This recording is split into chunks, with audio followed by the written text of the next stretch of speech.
Welcome, everybody. My name is Shalamis Hess, and I'm a librarian at Yeshiva University. Welcome to the second of the Spring 2022 Library Book Talks. I'm the coordinator of the book talks, and I'm pleased to say that this event is co-sponsored by the Jay and Jeannie Schottenstein Honors Program. Dr. Rabbi Eliezer Schnall, who is the director of the Honors Program, also is a former student of Dr. Hahr's, and he will be introducing the author and the interviewer.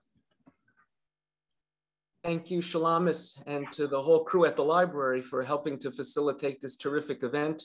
As you just mentioned, I may be the director of the Honors Program, and we're of course proud to co-sponsor tonight. But the very first honors course that I took when I was a student way back when was the Honors Seminar with Professor Dr. Joan Haahr. So it's tonight's event is especially dear to me as well. Dr. Haahr is an alumna of Harvard University and did postgraduate work at the University of Copenhagen. She taught at YU for 42 years, 23 of those years chair of our Yeshiva College English department. She is the recipient of numerous awards, a Fulbright grantee, a Woodrow Wilson Fellow, a recipient of the National Endowment Humanities Stipend and the Mellon Foundation Award, and of the Danforth Association. She's been listed as a noteworthy English language educator by Marquis Who's Who, and has received numerous other awards of distinction throughout her career. We're excited to hear about her new book, and we're privileged to have as moderator tonight of the discussion, Dr. William Stenhouse, Professor, Robert M. Beren Department of History. And again, we at the Schottenstein Honors Program as co-sponsors are especially proud to invite our students who have joined us tonight. We welcome all of you. Dr. Haahr, the floor is yours. Oh, mine. Will, did you want to say something at the outset, or? Well, I'll say very quickly. So, it's an enormous pleasure, Joan, to welcome you back to YU, even if it's only virtual. And I just add to the introduction that not only did Joan teach Professor Schnall, but she also taught the current president of YU. And so, her reach extends a long way. And so just very quickly about the format. So Joan is going to kind of talk a little about this wonderful book. It's compelling and moving and a kind of an extraordinary history of her family. What we're going to do, because there are so many people, if you have questions as she goes or at the end, can you please put them in the chat? And I will corral them at the end. And so Joan's going to talk a bit about the book, particularly the first half of the book, for 45 or 50 minutes or so. And then we'll have a little time for questions. And because there are so many, as I said, if you put the questions in the chat, and I'll try to kind of gather them a bit together in order that we can kind of ask things of Joan at the end of that. So thank you very much, Joan, and the floor is yours. I want to start by a little bit of an introduction. Just to give a 2-minute or so background to where I'm actually going to, where my story actually begins.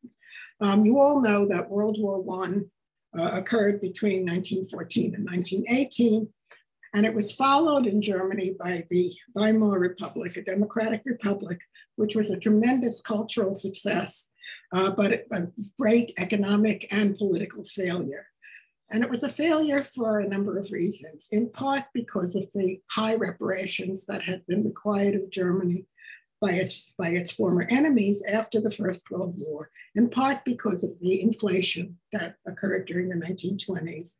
The unemployment, actually about 40% of the German workforce was unemployed.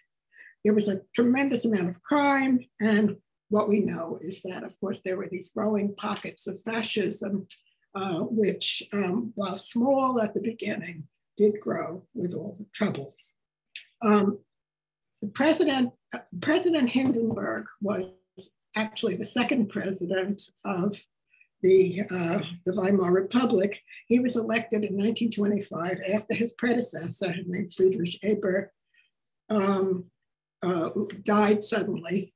And Hindenburg was then elected for a second term as president. Remember, Hindenburg had been the general in charge of the German armies during the war. So he was very much respected, even worshipped throughout Germany and by Jews as well. Many Jews that, of course, fought in that war. So in 1932, he ran against, guess who, Adolf Hitler. And he won, Hindenburg won, but Hitler's fascists, Hitler's National Socialist Party gained a large number of seats, and Hindenburg, whether because of his own unwillingness to fight or whatever his reasons, and nobody's really quite sure, he succumbed to pressure and appointed Hitler as chancellor in 1933. So now I'm going to get to my own material. This is a village called Zwingenberg an der Bergstraße. It is the oldest village on the Bergstraße, and the Bergstraße is the road that has the mountains of the Odenwald on one side in Germany. It's in West Germany, quite far west in Germany, in the province of Hesse. And it is a mountain road between Heidelberg and Darmstadt, actually between Heidelberg and Frankfurt, you will find it. And this is the village. The picture was probably taken somewhere around 1920. You can see this is the center of the village. These are the two central oldest streets. This one is called the Obergasse, the upper street, and this one is called the lower street. And my grandparents lived in the house that had been in possession of my maternal grandparents. My mother's family had been in possession of that house since the 17th century. So Jews had lived a very long time in these villages. This was the house. In fact, the picture is probably taken somewhere around 1930. I can tell by the little girl standing in front, who is one of my aunts, actually. So the picture was probably taken 1930, 1931, probably before the Nazis came to power. It was a very old house, as you can see, as are many of the houses in the center of the village. Okay, I'm going to go back a generation from my grandparents, or back to my grandparents. This is, I know what I wanted to do. I forgot something. I wanted to you can't really go back on this, can you? No, you can't go back. How do you go back on the? Try to right click. You got to right click to go back. No, you got to go all the way through. No, I'm trying to go back because no, that's definitely not what I want. Escape to Paris. See, now I have the problem again. Okay, here we go again. Escape.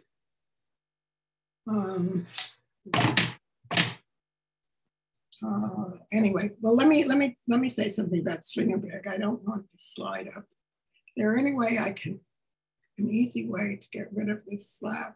No. Well, Q. Yeah, what do I do? Okay. Could you go backwards with the left arrow or the down arrow? No, it doesn't work. It doesn't work that way. It's, for some reason, it's not going. If you take the cursor down to the bottom left, you'll see a kind of there. Oh, I see. Click on that one. Ah, very good. Thank you. These are all the slides I want to go through. Okay. All right. We're going to go to here. All right. I'm going to start with going back to Zwingenberg because I wanted to read this. This is the opening of my book. And what it does is illustrate the continuing paradox of German and German Jewish life after the war. And now I'm quoting from the book.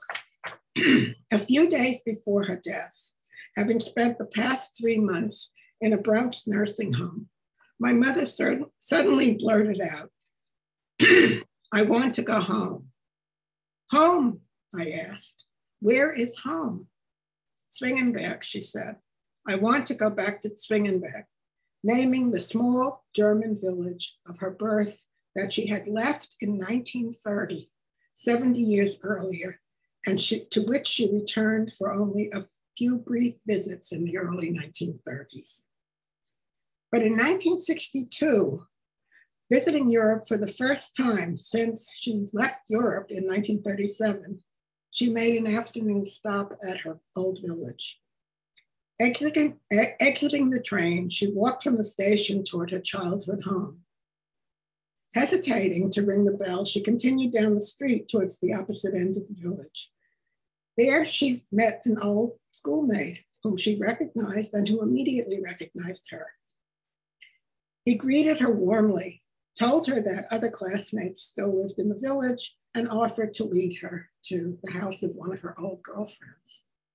Gratefully, she followed. They rang the bell, he made the introduction, and after the excitement of the unexpected reunion had calmed, he left with a hug and a handshake. Imagine what my mother felt when, as soon as he was gone, her old friend burst out, "Gott im Himmel, God in heaven, I was terrified when I saw you coming with the SS." Shocked, my mother learned that this friendly and helpful man had, during the Nazi period, been a member of the local branch of the SS, the Schutzstaffel, the military police most responsible for carrying out Hitler's final solution, the genocide of the Jews, of course. He certainly had been a prime persecutor of her parents. So I want to go to the next slide. This is my grandmother's generation as children. It's a wonderful photo that I'm so glad to have.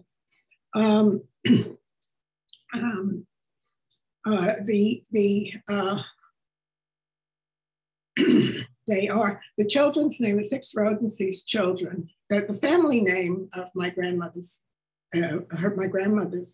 maiden name was Rodense's, and that name has a sort of interesting origin. It's a very unusual name. Very few people have that name, and they must all be related in some way or another. Rodense, apparently after the Napoleonic reforms in the early 19th century, Jews were were more than encouraged. They were told they should take secular last names rather than using the Hebrew Ben, the patronymic, as they had been doing for all their lives beforehand.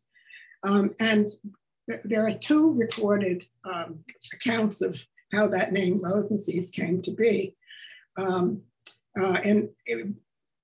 Apparently, everybody had to appear before some kind of village official and would be asked what name they had chosen and give the name.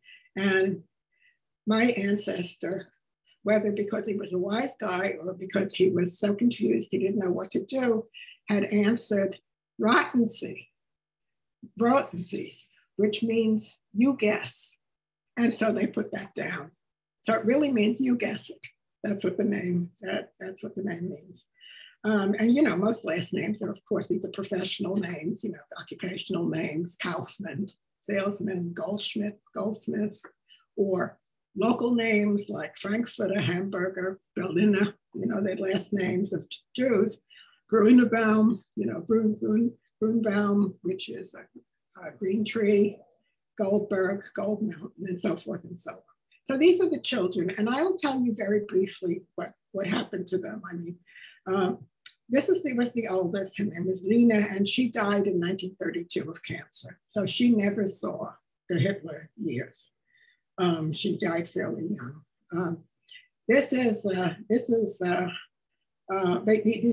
was born in 1875. This is the youngest. Her name was Clara, and she and her husband were deported to Estonia in 1942. They were on a train, and all the passengers, a train full of Jews going to Estonia, and all the passengers on the train, except for a few young girls who were removed to be used as sex slaves by the Nazi soldiers, all the passengers were shot immediately on reaching their destination. It's a well-known massacre called the Massacre at Rasiku, which is some miles outside of Tallinn, which is the main city. Max committed suicide at 30, again, before the Hitler period. He had, since childhood, had what the disease they then called St. Vitus dance, which we now call Seidenheim's chorea, and he killed himself. Herman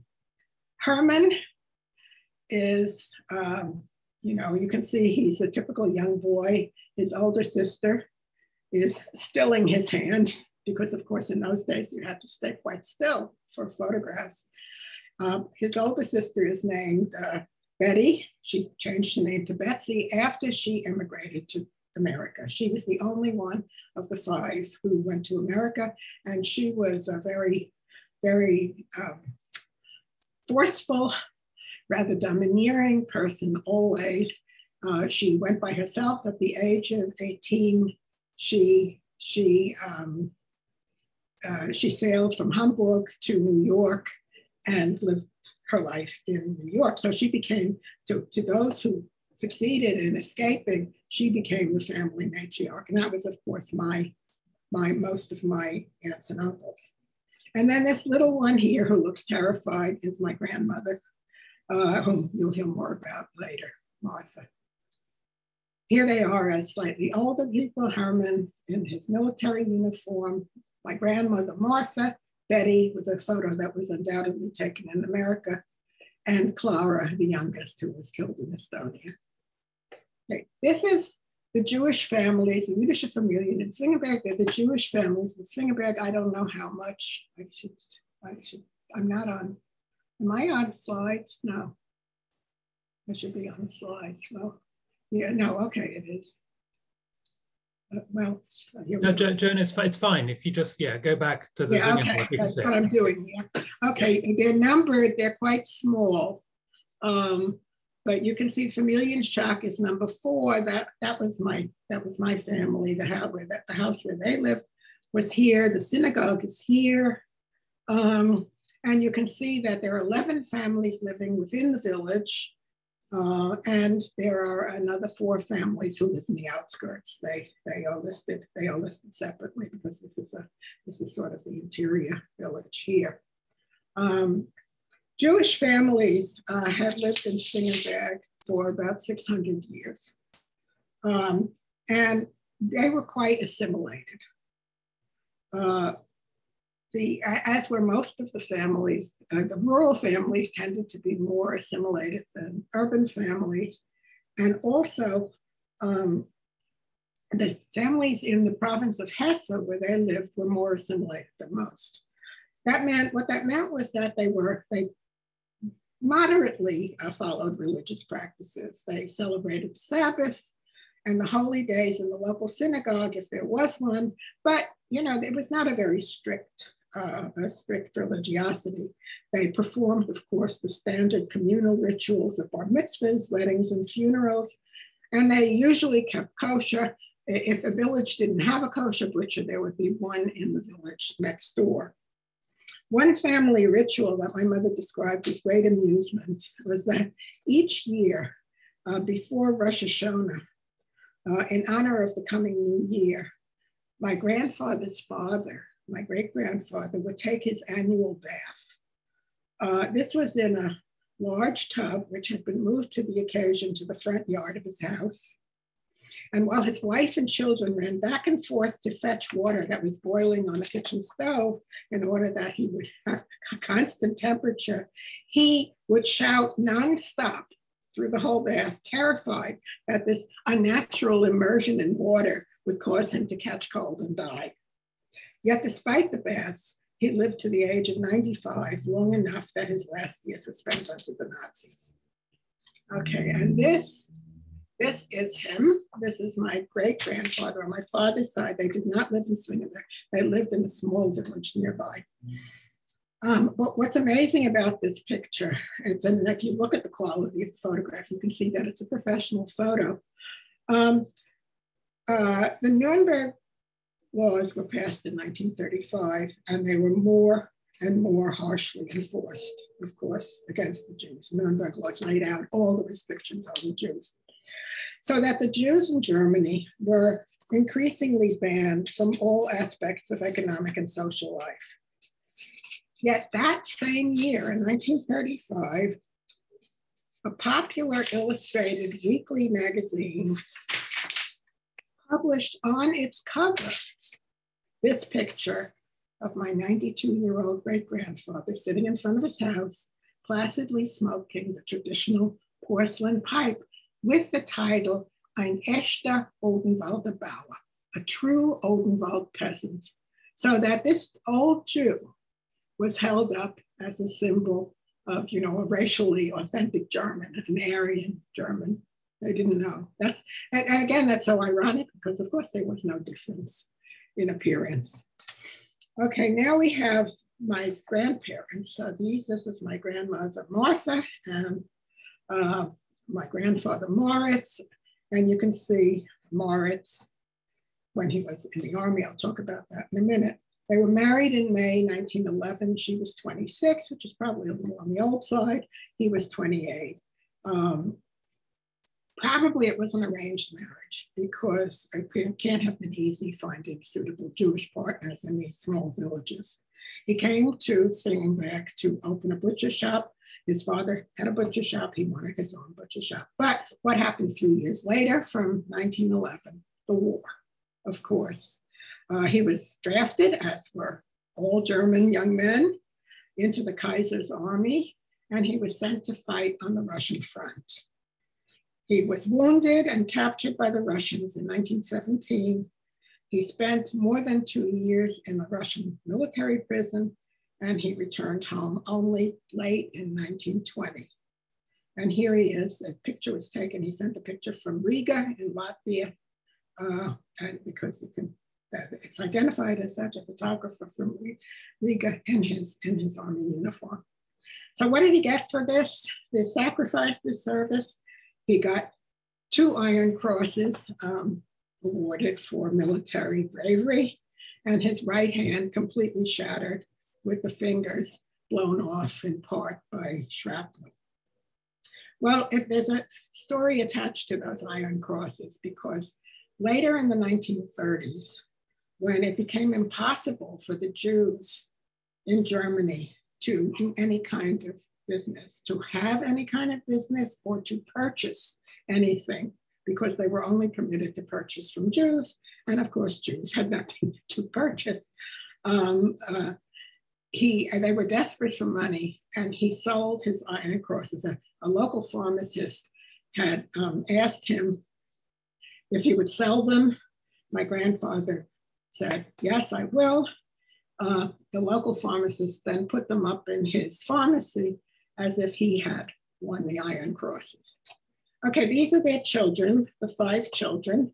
When they were first married, Moritz and Martha had 3 children in a row. Boom, boom, boom, 1912, 1913, and then 1915. It's not quite year by year. This is my mother, Irma. This is her brother, Leo, 1 year younger. And this is Lena, the number three, born in 1915. When my grandfather came back from imprisonment in Russia, they almost immediately started on the next child. And so Suzanne, she was called, we always called her Susie, was born in 1924, and Margot, the youngest, in 1925.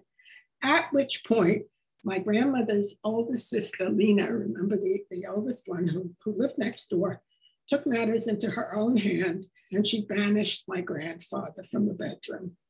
From then on, he slept downstairs by himself. I mean, basically, she said, as my mother always put it to my grandmother, you sleep upstairs, you sleep downstairs. And that's how it was.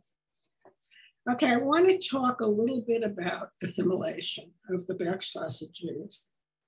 This is the Altes Brauhaus, the old brewery or the old brew house. Jews had lived, as I said, in Slingerberg for about 600 years. And they were pretty well assimilated, and they were accepted. I mean, they may not have been entirely accepted, but they were accepted as members of the community. Whether Jews or Gentiles, the men talked business, and they drank beer together in the Altes Brauhaus. The dark, it has a very dark paneled tap room, and it is the oldest surviving half-timbered house on the Bergstrasse. I actually have eaten there. And I've had beer, of course, there as well. The women did not mix as much. The Jewish housewives spoke chiefly with the local shopkeepers and their housemaids, their washerwomen, whoever, because no matter how poor a Jewish family might be, there were always servants there to help out with the hard work. Usually they were farmers' wives who wanted to work. They were eager to get a little extra money, a cash money. The children went to school together, Christian and Jewish children were classmates. They suffered together under their often grim and humorless teachers, many of whom, by the way, were among the first to join the Nazi Party.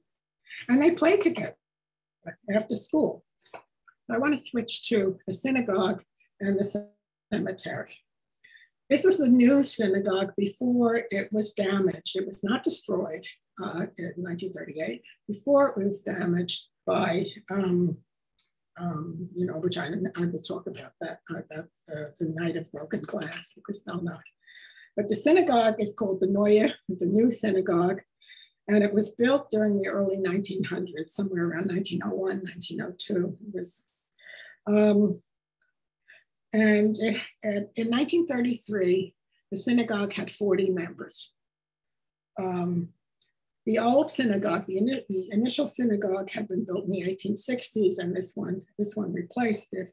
Before that, everyone along the Bergstrasse went to the synagogue in the neighboring town, a few kilometers away of Alsbach. Now, this is the Alsbach Cemetery. This was the only cemetery the only Jewish cemetery on the Bergstrasse.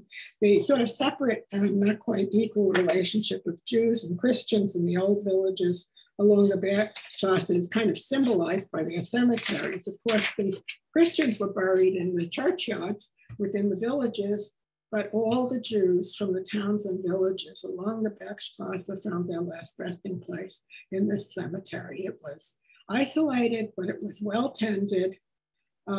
At the edge of the village of Alsbach, which was just, as I said, a few kilometers from Swingerberg. And for hundreds of years, its heavy iron gate guarded these fragile sandstone markers. The names of the dead were engraved in Hebrew on the front and occasionally on the reverse side in German. Well, this, of course, changed under the Nazis. After the forced relocation, which I'll also talk about, of the remaining Bergstrasse Jews to Frankfurt in 1939, all the Jewish dead who originally from the area were buried in the new Jewish cemetery in Frankfurt, the Neue Jüdische Friedhof, and this cemetery fell into ruin. The sandstone headstones crumbled, they were overgrown with moss. I actually took this photo in 1993 on a visit there.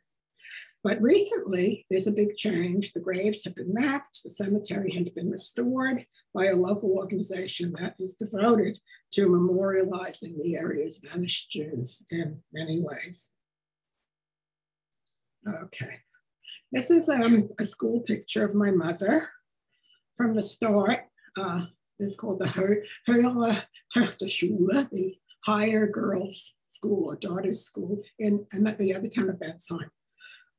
From the start, from her very start of her schooling, she was at the head of her class. This is my mother standing here. I mean, I don't know how many, my mother always said there were a few other Jewish children in the class, but I can't tell, who they are. I don't know. After 3 initial years at this public school in Swingerberg, she enrolled in this school. It was a private school, a private lycée for girls, and she went on full scholarship for the entire 7 years that she was there. Okay, the entire 7 years that she was there. And I want to show you just that she was the top student. This was while she was in that school. Oh, come on, stop it. All right, this is her report card. I think that will eventually end. This is her report card. Her grade book, her report card. You can see, and I want to explain it to you. She was so proud of this. She brought it with her, obviously, to America. She often brought it out for me to admire. And it had all her grades from the age of 10 to 17. And this is her diploma from that school, which is in 4 pieces right now. I just photographed it, just I lay it together. 1 means excellent. 1, she always translated it for me as perfect, but it means excellent.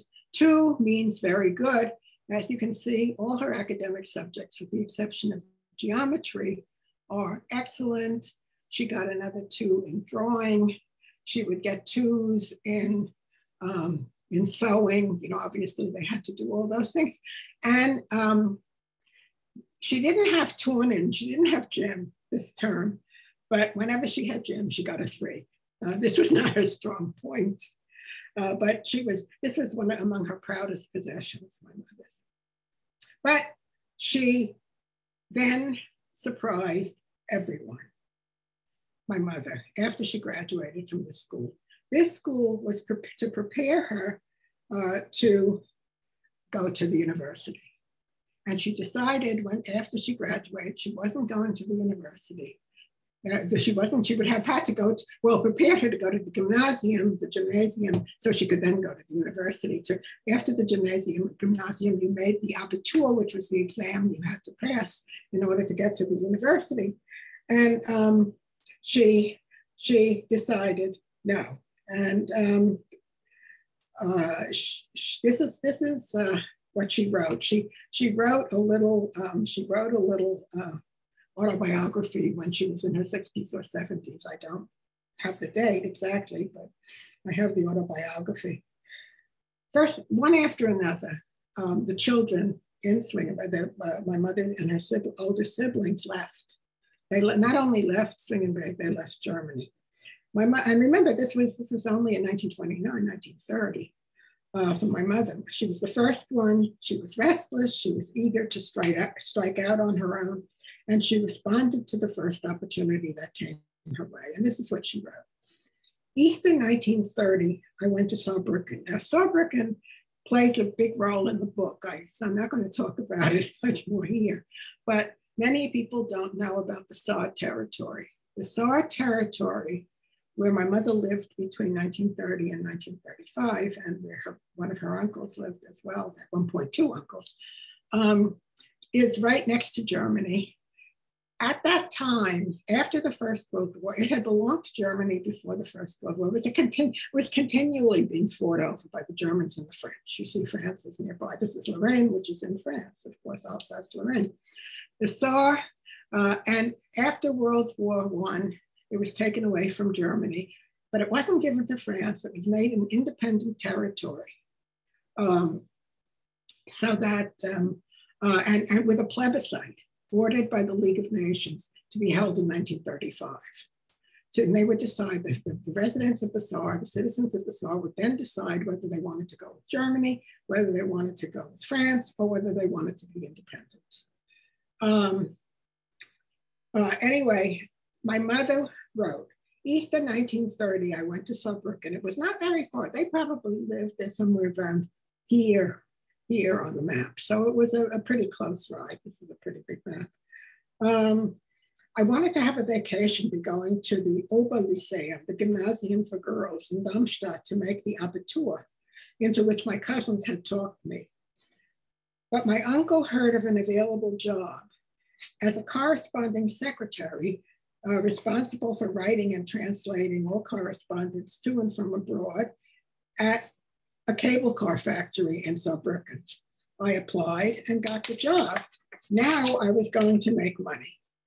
I was 17 years old and lived with my Aunt Clara and Uncle Jakob, who had a beautiful and large apartment that was in Saarbrücken. Less than 2 years later, on the eve of Hitler's birthday, which was April 19th, 1933, her brother, this is my Uncle Leo, who was remembered for many, many years as one of the great soccer players of the region. He had to flee Zwingenberg suddenly and unexpectedly. He was very fun-loving, as you can probably see. He was very athletic and had many non-Jewish friends who one of them warned him he was sitting with some other friends, and one of them warned him that members of the local SA, the Sturmabteilung, the so-called brown shirts, who were notorious for being very brutal, were coming to arrest him. Not letting him even stop at home, they rushed him to the station, where he boarded the next train, hoping to reach the border. From there, he then crossed on foot to France, and my mother met him, and they walked together to Saarbrücken so he could reach his uncle and aunt in Saarbrücken. I mean, it worked, the plan worked. My mother met him early in the morning the next day, just over the French border. Together they walked the 6 miles to Saarbrücken, where his uncle and aunt paid for his train ticket to Paris. Leo never saw his parents again. Eventually, he immigrated to Mexico, often returning to Germany in later life, always visiting with his surviving friends. Of course, some were killed in the war, and including some who had helped with his original escape. But with Leo in Paris, it was only a brief time before their younger sister, Nina, followed him there, taking a job as a nursemaid, a nanny for a wealthy French family. And so by 1934, only the parents and the 2 youngest girls, Susie and Margot, remained at home. Okay, so what happened after 1933? This is sort of stage 2 of this report. I'm going to read some newspaper clippings. In the early autumn of 1932, a local newspaper, the Bergstrasse Bode means herald or courier, ran 3 short notices about the Jewish high holidays. This was the autumn of 1932. Remember, so this is only 4 months, 3-4 months before the Nazis take power. October 1st. Today, our Israelite fellow citizens are celebrating their New Year's holiday. According to their reckoning, it is 5693. October 8th. Our Israelite fellow citizens will celebrate their highest holiday, the Day of Atonement, next Monday. October 14th. For the Israelites, the Christian month of October is the month of most holidays. Accordingly, on the 1st of October, they celebrated their new year.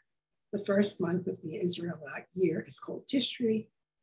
From the 15th to the 22nd October, they celebrate the Feast of Bowers, Sukkot, of course. And on the 23rd of October, with the Day of the Joy of the Laws, Simchas Torah, the circle of special holidays is completed. These notices, in their very ordinariness, reveal a lot about Jewish-Gentile relations in small-town Germany before the Nazi era. Although considered somewhat exotic, the Jews were fellow citizens. Though their customs needed some explanation, their celebrations were accorded respect. But things changed rapidly once the Nazis took power on January 30th, 1933. On March 31st to April 1st, after nearly 2 months in power, and as part of a general action against Jewish-owned businesses throughout Germany, the SA, that is the brown shirts, and the SS shut down all the Jewish firms in nearby Bensheim and arrested their owners. On the following day, the Bergstrasse Anzeigenblatt, the Bergstrasse advertiser, described the action in language very different from that used the previous fall. Yesterday morning in Bensheim, too, Jewish businesses were shut down as an angry population confronts a danger to peace and order. The dreadful Jewish propaganda, the boycott of German goods, and the persecution of our German countrymen abroad. Of course, it's talking about the attacks on Germany because of what's being found out about the attacks on Jews in Germany have brought the population to the highest pitch of agitation. As with many subsequent actions against Jews throughout Germany, what was in fact a well-planned attack was portrayed as a spontaneous demonstration of popular will. As was to become commonplace as well, the arrest of the Jews was said to be for their own protection.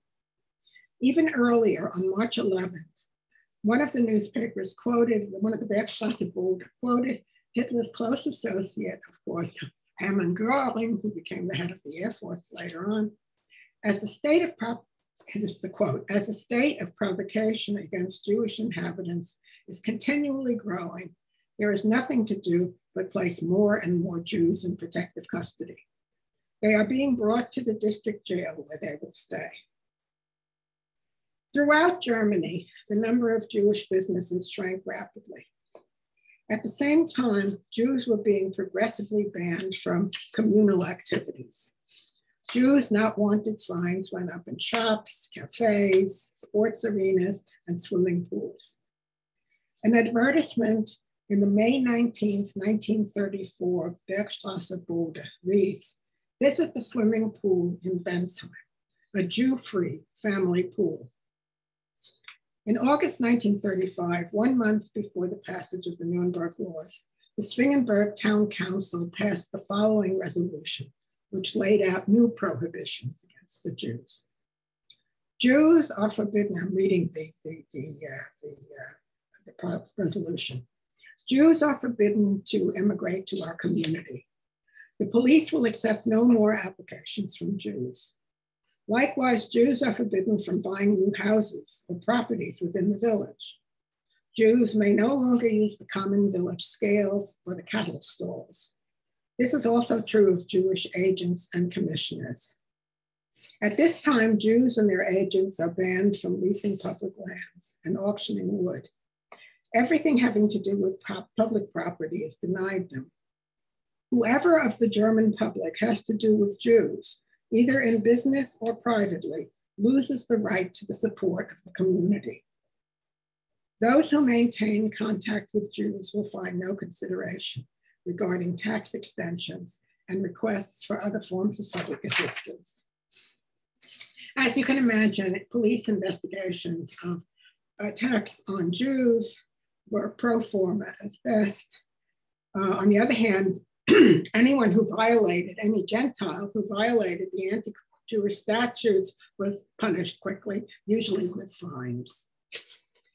As a result of the increasing persecutions, most Zwingenberg Jews sold their property and possessions, usually at a fraction of their value, and left. Some moved to larger German cities where they hoped to be less conspicuous, and those fortunate enough to acquire visas emigrated abroad. So here is a picture. This is a picture of my grandmother. I mean, you wouldn't believe she's only 44. If you look at her face, which she looks ancient, the way she dresses, and her sister Lena. And this is Lena, Susie, and Margot. This was taken around 1929, before the Nazis. This was taken 5 years later. And after, in 1934, the final visit home for my mother and her sister, they had come. Their father had recently been released from several weeks imprisonment in Dachau, as you can see. He had they broke his arm. But in any case,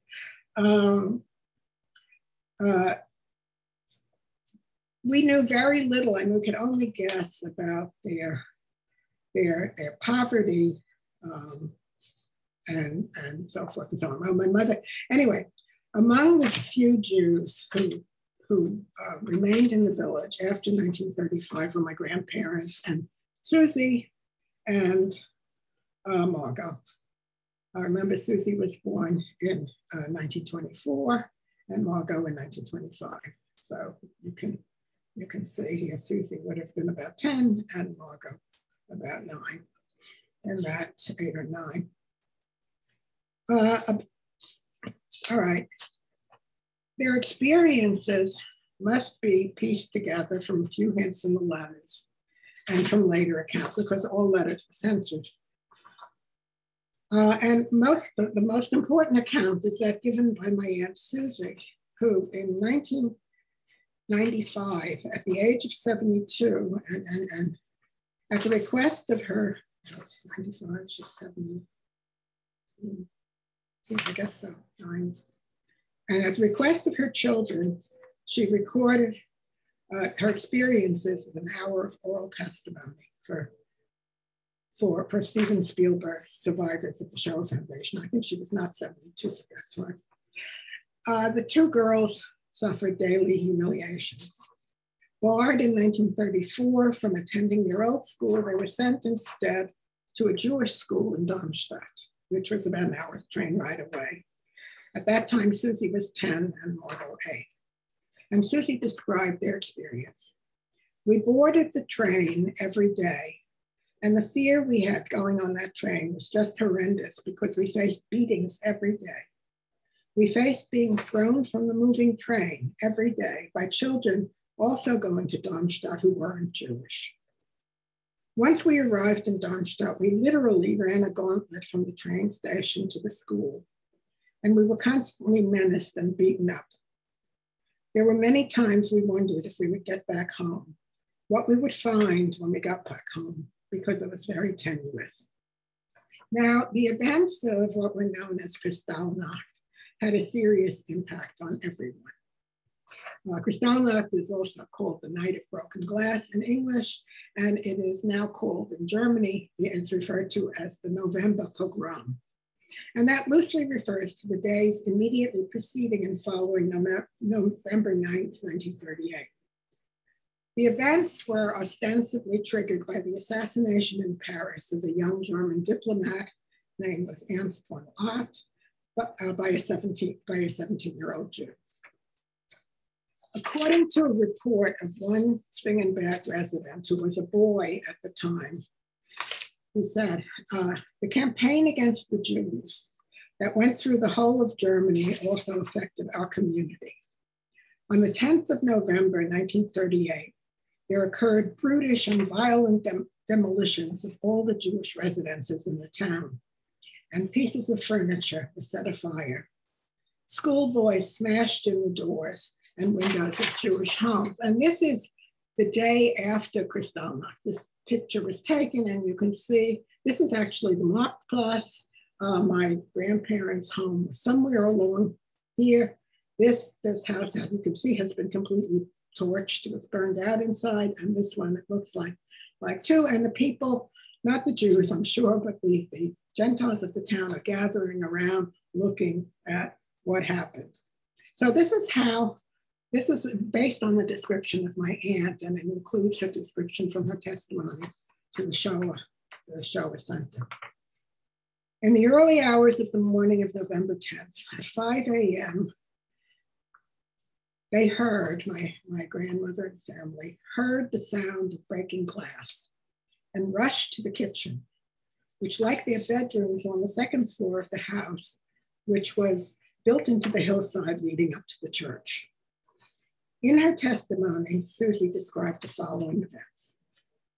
We heard breaking glass, and I ran to the kitchen where there was a window leading out to the foyer, and I saw a black arm coming through with an axe to smash this window in. My father was taken away, and I went to the Bürgermeisterei, to the mayor, across the street to the city hall, and I said, why would you do this to me? My father was a veteran of the war, and he was injured, and why would you do this to me? So he picked up his newspaper and said, look what they did to this young man, referring to von Rath, who was assassinated in Paris. That's why they're doing this to you, because this beautiful young man was killed by your kind. I said, we have nothing to do with it. I was only 14 and a half, going on 15, and he only had excuses for what was done to us. He had absolutely no compassion. I went back home. My mother was trying to pick up the pieces of glass. They had smashed our office looking for letters from my brother. They couldn't find any, of course, because we disposed of them as soon as we got them. Notwithstanding the morning's events, Margot insisted on going to school that day, although Susie stayed home to help their mother clean up the mess. And this is Susie again from the testimony. When Margot got to Darmstadt, she saw everything was burning. The school was burning, the synagogue was burning, everything was on fire. But she made it home again by train. I don't know anymore how she made it. I am wondering to this day, how did she come out of town? It so happened that that day, November 10th, was their mother's birthday. In the afternoon, they learned that their father was in the next town, about to be sent to Buchenwald with all the other men who had been there. Their mother ran all the way there and saw him on a truck about to be taken away. Later in her testimony, Susie said that notwithstanding the almost 60 years that had gone by, she often still thought of the events of Kristallnacht. At some point that same day, on November 10th, my grandfather was forcibly taken to the synagogue. As apparently the last male Jew in Zwingenberg, and thus the representative of the Jewish community, he was ordered to authorize the sale of the synagogue to a private buyer. Asking to be excused for a moment, he went upstairs and tried to hang himself, but his captors cut him down and forced him to complete the papers.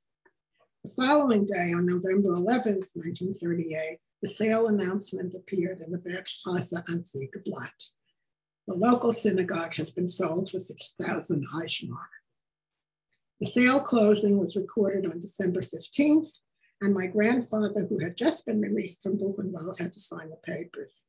The synagogue remains to this day in private hands, although there is an organization which was founded about 25 years ago, which was aimed around buying the synagogue, memorializing the former Jews of Zwingenberg, which they have done a very good job of doing, led by a man named Fritz Kiltow, and turning it into a museum of Jewish life from the Bergstrasse. They still have that goal.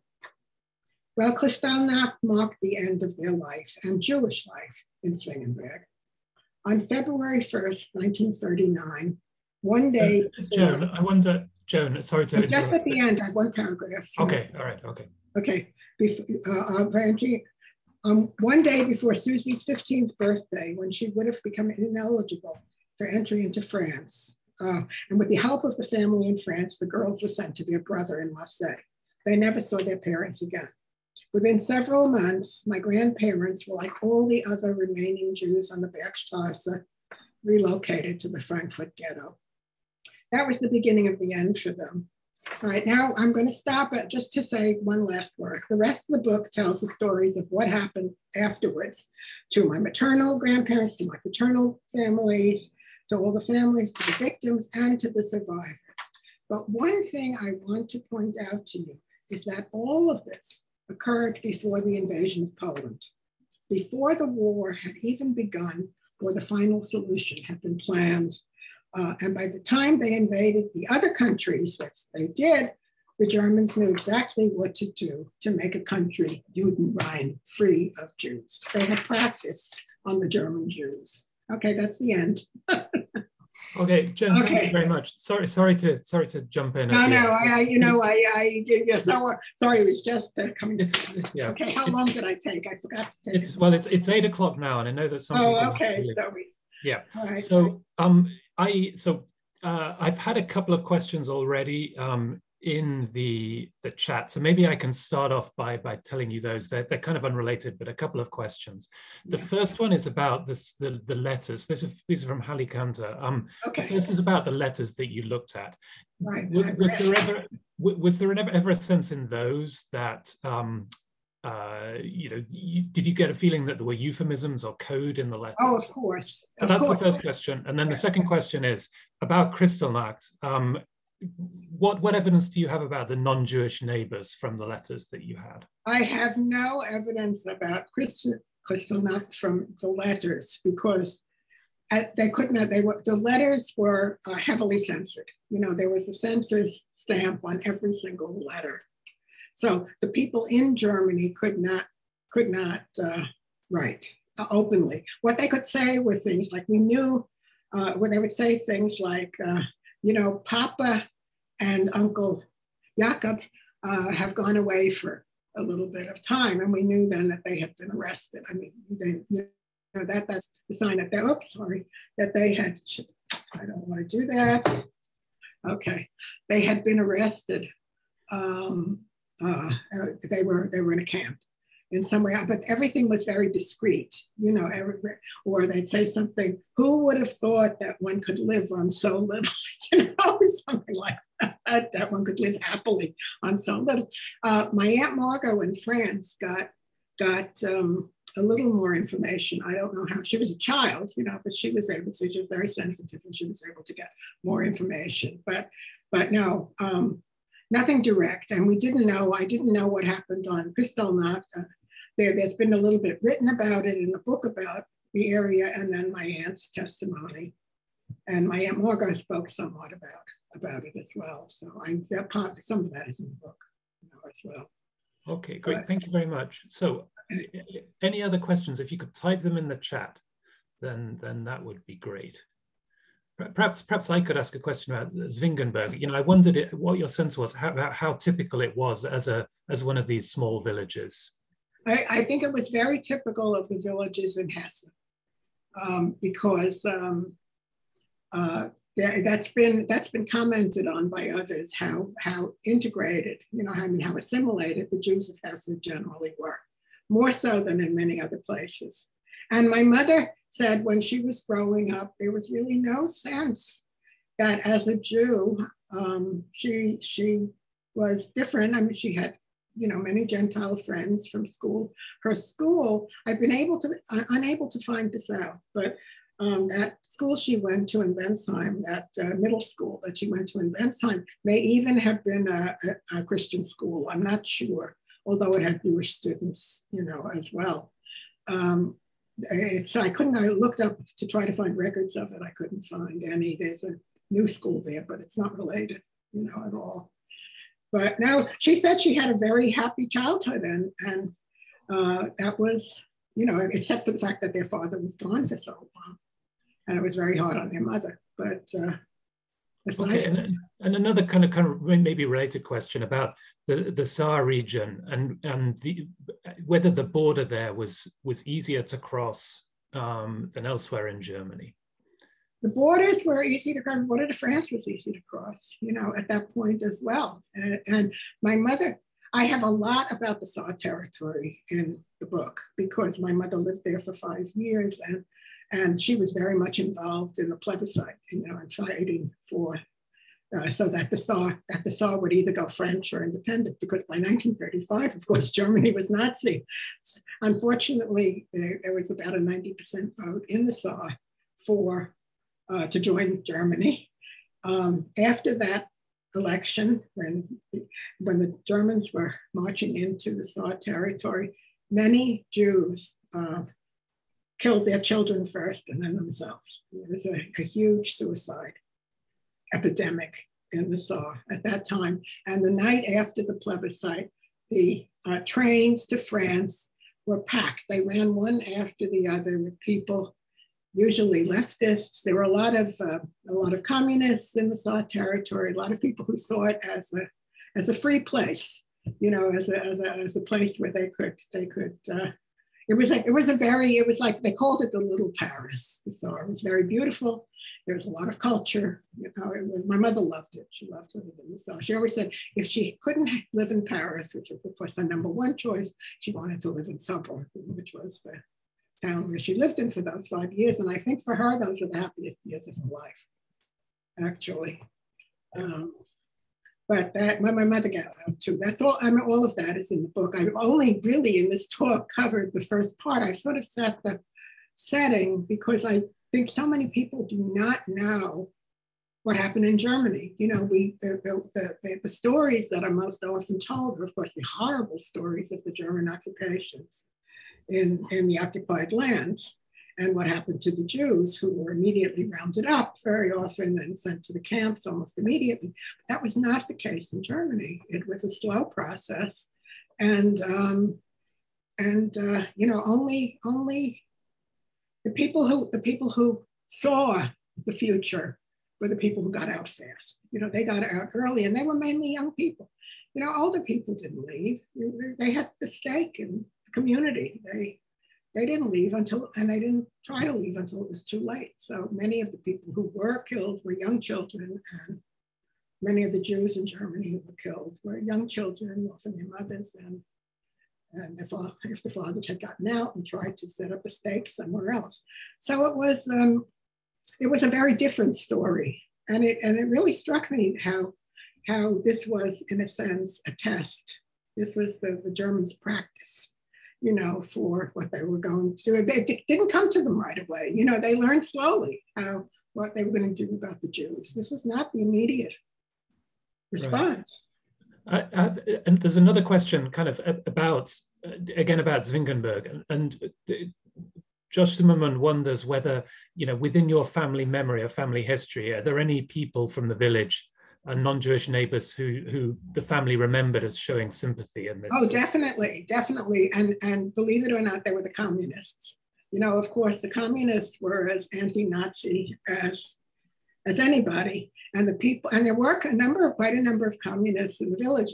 In fact, after the war, when the American occupation took over and they put in new, officers for the village, it was a former communist who was named mayor of the village. I have a letter from him. So the communists, and they were the ones, they would leave food at the door, anonymously. They couldn't do anything. They would sort of have to sneak it, but they did leave. And for a while, early on, they could get packages from abroad. So my father's family, which at the time had left Germany for Amsterdam, my father's mother sent them, as long as she could, she sent them packages for a few bits of food, butter and certain things that they were able to send. But basically, they were starving. I mean, all the Jews. So if anyone has read, what's his name? I've gotten terrible with names. That's a sign of age.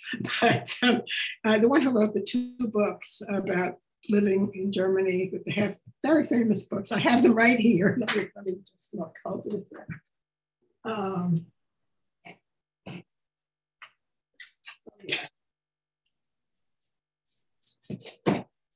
The 2 books, I Will Bear Witness.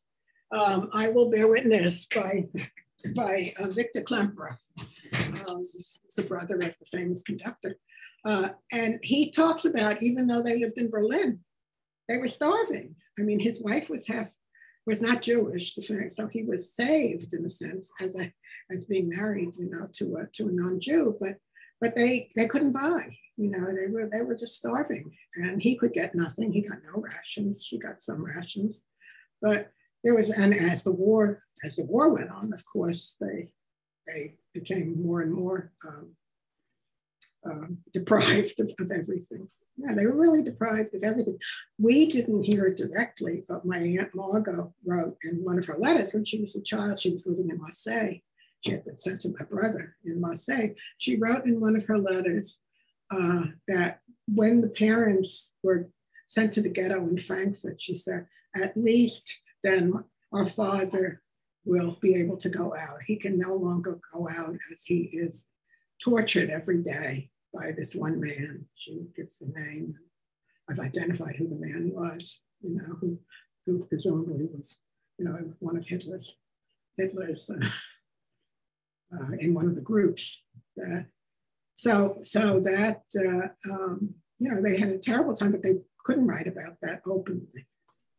And the code was small. The interesting thing is the most letters I have are from my father's mother. And she was a better writer than my mother's mother. So she was able to convey more of their circumstances. She was in Amsterdam first early on, and from 1933, they had to leave for reasons that you can read about in the book. But once the Germans occupied, of course, things became terrible for the Jews in Amsterdam as well. And she was able to convey more, even though they were censored, than my mother's mother. My mother's father wrote very, very seldom. He wrote very seldom.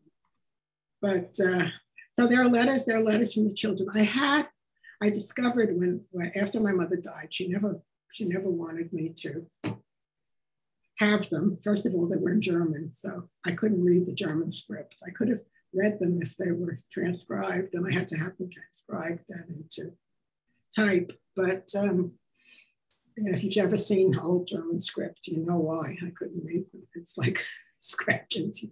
But there were somewhere around 1,500 letters. And so I was able to, that was the first part of my project, getting those transcribed and reading them and trying to figure out what had happened. Most were dated, but not all. So I had to try to figure that out. Okay, we have maybe one more question. So one comment, which maybe I should read, from Olivia Koppel, who says that her mother came from Weinheim and the Bergstrasse, and can confirm exactly what you say about yes, I know. people living happily together. And then the last question is, Jocelyn asks if any of your members of, and I know the answer to this because I've read the book, but if any members of your family went to England on the Kindertransport program. No, nobody. No, they went to France. They would have been the time of the Kindertransport, but my aunts, my two young aunts, remember the others were already adults. I mean, they were young adults, but they were adults by the time of the Kindertransport. And then it was thought best to send the two girls to France, which was, of course, at peace at the time, and the war hadn't started, to send them to their brother in Marseille. And actually, they were fairly safe there, even under Vichy, because that was still free France until the Germans invaded from Italy, later on. And so, and then the story is how the three siblings in France did, both during the occupation, before the occupation, during the occupation, and then what happened to them afterwards. They all lived, but one of them, Susie, was imprisoned. And she, the one who gave testimony, she was in a labor camp, not a concentration camp. She was in a labor camp for at least 40 years. I'm not sure the exact dates. Yeah. Okay, Joan, thank you very much indeed. So, I'm sorry to kind of cut you off. Well, short. I'm sure people have many more questions, but we have a limit on Zoom. So I have just put in the chat, for anyone that's interested, I have put a link to one place that you can buy Joan's book. Other bookstores, I think, are available, but that's the link that I got first. It's available in a lot of places, but the easiest one, frankly, is Amazon. As much as I avoided Amazon. I know a lot of people do. But Shulamith, you wanted to have the last word, I think. Yeah. Yes, thank you, Dr. Haahr, for a wonderful, really inspiring presentation, and Dr. Stenhouse for moderating. I just wanted to point out we're having another book talk coming up very soon. It's one you will definitely not want to miss. It's featuring Penina Schramm, who's an internationally known storyteller, award-winning storyteller, and you'll look at your email. Keep your eyes open. I'm going to be sending you a registration link for this event. It's March 1st at 8:15 p.m. It's a Tuesday. And thank you, everybody, for attending, and have a wonderful evening. And I thank you all for attending. And, if you're interested in going further, the book is, I have to say, it's a work of the heart. It was something that I felt compelled to do. I was the only one who could do it. My mother was the only one who talked of everyone. So I grew up with these accounts. Most Holocaust survivors, whatever, don't talk. They don't want to talk to their children about it. But my mother, I could say she never stopped talking about it. So that was my life. Anyway, thanks for coming. Thank you again, Joan, and thank you for all of this. Thank you.